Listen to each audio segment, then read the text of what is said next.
What's going on, everybody? Tom here. Today, I want to take a few minutes and talk with you about a really important yet very under talked about topic, and that's the idea of reestablishing homeostasis or reestablishing your baseline. The example would be if you just spent 4 or 6 weeks dominating a diet or a workout plan and you had a lot of success, lost a pant size, got stronger, put on muscle mass, etc. That's awesome. Congratulations. But now what do? Right? What happens when that workout plan is over, those 4 or 6 weeks? So this is the gray area that's really super important for long-term success and to hold on to the progress that you made, but it's something that's just not talked about very much. And it's interesting. I was jamming on this with one of my professors at University of South Florida in the exercise science program, and we were just talking about the idea of reestablishing homeostasis and how the body's always trying to do that at a level, and why that's sort of the undoing of a lot of long-term progress, right? This guy's been in the weight loss scene for a long time, and a lot of insightful knowledge from that conversation. But so what I'm getting at, the body's super intelligent. The body is everything, every process, every thing, I guess you could say, that goes on in the body is highly regulated. It's a tightly regulated system. Stuff just doesn't happen haphazardly or by chance. The body is far too advanced to just say, oh, luck of the draw, we're just gonna, lose weight today. It doesn't work like that. So the body's always trying to establish a baseline, and that could be of anything. It could be weight, it could be of muscle mass, it could even be of temperature, right? If you get hot, what does your body do? It starts to sweat in order to bring that temperature back down, right? It starts to cool you off because it wants to establish its baseline where it is comfortable, and that, homeostasis. It's always trying to get back to that point of homeostasis. So the problem that a lot of diet/workout plans present you with is they just leave you hanging, right? So they say, okay, you've just crushed this 4-week mega blaster workout plan, or you've just crushed the 4-week drop one pant size challenge. I'll use my own here as the example. So that's awesome, and I think that if you follow the plan, I know you'll have success with it in the short term. But what happens after that, right? What does week 5 look like? What does week 6 look like? What are you supposed to do? Are you supposed to jump back in to another high intensity challenge and do something else and continue, doing that, like challenge to challenge to challenge?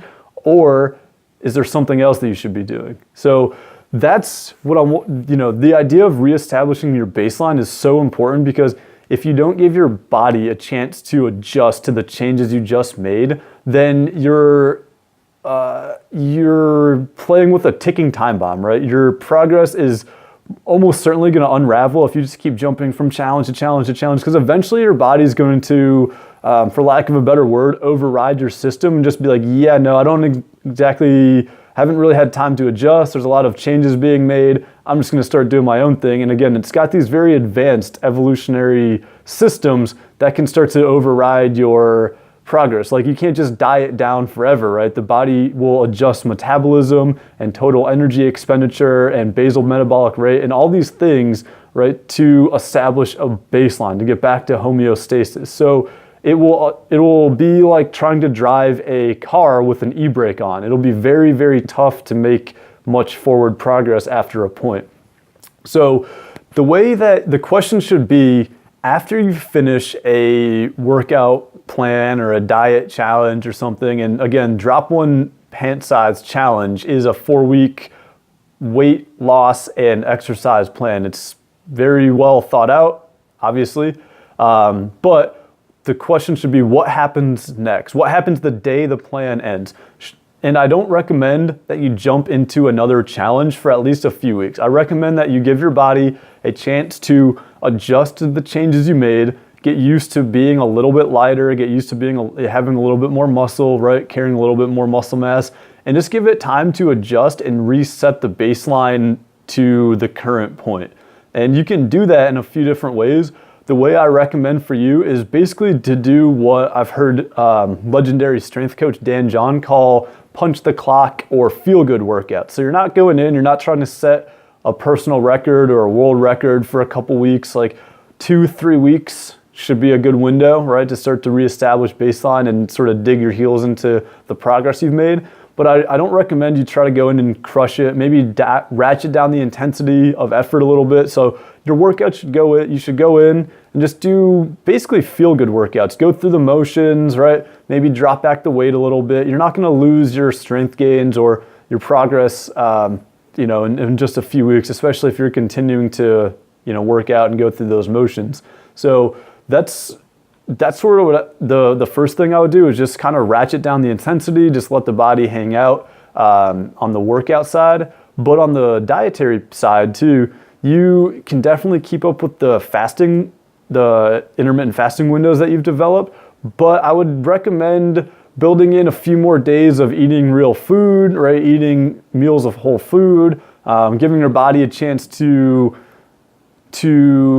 again, sink its heels into being a little lighter, but also supporting the extra muscle that you've developed. So that's going to be important. I just caution against diving from one challenge to the next, to the next, to the next, because there's no, like we were saying, the body's always trying to return to homeostasis, and it's going to do that one way or another, whether you give it the opportunity to do that or whether it's just going to take control, override the system and be like, no, we're doing it our way, which definitely isn't the most awesome way to make progress. So, and again, to start to allow the body to establish homeostasis especially after drop one pant size challenge, I recommend tapering back the workouts. You could even do a lot more walking, do like 3 or 4 days a week of walking, 2 or 3 days a week of kind of maintenance mode workouts, feel good workouts, where you're just going through the motions, but you're not really trying to, crush it and set like a personal record at this time. You're just, maintaining basically. And then on the dietary side, you can keep the fasting window, but I would definitely introduce a little bit more whole food into the diet. And you can even, continue to make some subtle dietary tweaks. But again, at this point, while you're reestablishing homeostasis, I would caution against making any drastic changes to the diet, right? Just continue eating what you've been eating, kind of hold that steady, basically ride week 4 and extend that to like week 5, week 6, week 7. Just hold it steady, let the body get used to that. And then you can again start to make some more drastic tweaks. But in that period of maintenance, you want to kind of keep the changes to a minimal, again, to allow your body to adjust to what's going on.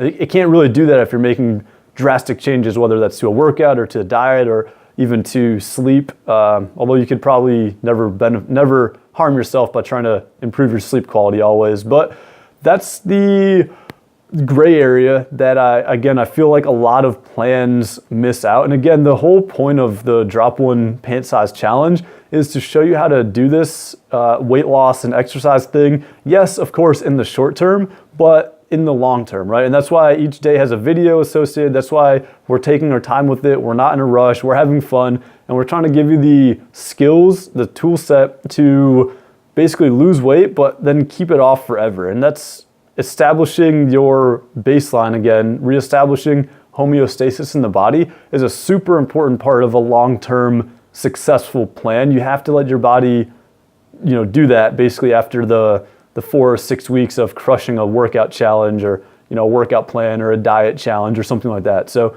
really, really important piece, very overlooked and not often talked about.